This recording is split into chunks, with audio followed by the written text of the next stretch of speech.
नमस्कार, news express .live में आपका स्वागत है। कोरोना को लेकर बिहार में उत्पन्न हालात के मद्देनजर बिहार विधानसभा चुनाव के टलने की संभावना और बढ़ गई है। चुनाव आयोग ने आज बिहार के वाल्मीकि नगर संसदीय सीट पर होने वाले उपचुनाव को टाल दिया है। वाल्मीकि नगर संसदीय सीट पर अगले महीने उपचुनाव होने वाला था। चुनाव आयोग की ओर से मिली जानकारी के मुताबिक बिहार के वाल्मीकि नगर संसदीय सीट के साथ साथ देश के दूसरे राज्यों में 7 विधानसभा सीट पर होने वाले उपचुनाव को असाधारण परिस्थितियों के मद्देनजर टाल दिया गया है। चुनाव आयोग की बैठक कल होने जा रही है, जिसमें इन क्षेत्रों में चुनाव की तिथि तय करने पर चर्चा होगी। जिन सीटों पर चुनाव को टालने का फैसला लिया गया है, उसमें बिहार के वाल्मीकि नगर संसदीय क्षेत्र के साथ साथ उत्तर प्रदेश और तमिलनाडु की 2-2 विधानसभा सीट और केरल, असम और मध्य प्रदेश की 1-1 विधानसभा सीट शामिल है। इनमें से ज्यादातर सीटें सिटिंग सांसद या विधायक के निधन से खाली हुई है। आपको बता दें कि दरअसल बिहार के वाल्मीकि नगर संसदीय सीट से सांसद वैद्यनाथ महतो का निधन पिछले फरवरी महीने में हो गया था। चुनाव को लेकर देश में लागू नियमों के मुताबिक किसी सीट के खाली होने के 6 महीने के भीतर वहां उपचुनाव कराना जरूरी होता है।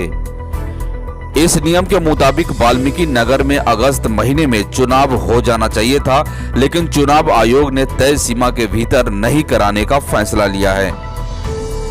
दरअसल चुनाव आयोग ने वाल्मीकि नगर में चुनाव को लेकर समीक्षा की थी, लेकिन पाया गया है कि मौजूदा परिस्थितियों में मतदान करा पाना संभव नहीं है। लिहाजा केंद्रीय कानून मंत्रालय को चुनाव टालने की जानकारी दे दी गई है।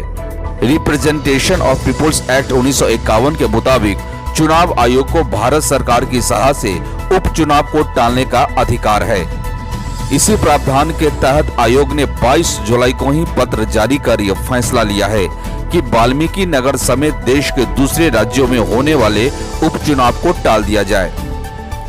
चुनाव आयोग ने वाल्मीकि नगर समेत दूसरे जगहों पर होने वाले उपचुनाव को टालने के लिए जारी पत्र में कहा है कि असाधारण परिस्थितियों के कारण यह फैसला लिया जा रहा है, लेकिन आयोग के एक अधिकारी ने बताया कि कोरोना के खतरे के बीच चुनाव कराना संभव नहीं था, लिहाजा चुनाव को सितंबर तक टाला गया है। चुनाव आयोग के इस फैसले के बाद बिहार विधानसभा चुनाव के टालने की भी संभावना बढ़ती जा रही है। दरअसल बिहार में कोरोना का खतरा लगातार बढ़ता जा रहा है। ऐसे में आरजेडी, कांग्रेस समेत ज्यादातर विपक्षी पार्टियां ने ये मांग कर रखी है कि बिहार के चुनाव को टाला जाए। हालांकि जेडीयू और बीजेपी समय पर चुनाव कराने की मांग कर रही है। जेडीयू ने बिहार में चुनाव कराने के लिए अमेरिका से लेकर दक्षिण कोरिया और सिंगापुर तक का उदाहरण दे दिया है, लेकिन इन दिनों बीजेपी के तेवर नरम पड़े हैं। बीजेपी ने अब कहना शुरू कर दिया है कि बिहार चुनाव को लेकर चुनाव आयोग जो फैसला लेगा वह उसे मंजूर है। ऐसे में चुनाव आयोग पर दबाव बढ़ता जा रहा है। कहा जा रहा है कि जब एक संसदीय सीट पर चुनाव कराना संभव नहीं रह गया है, तो फिर पूरे राज्य में कैसे चुनाव कराए जाएंगे। इस खबर में इतना ही। धन्यवाद।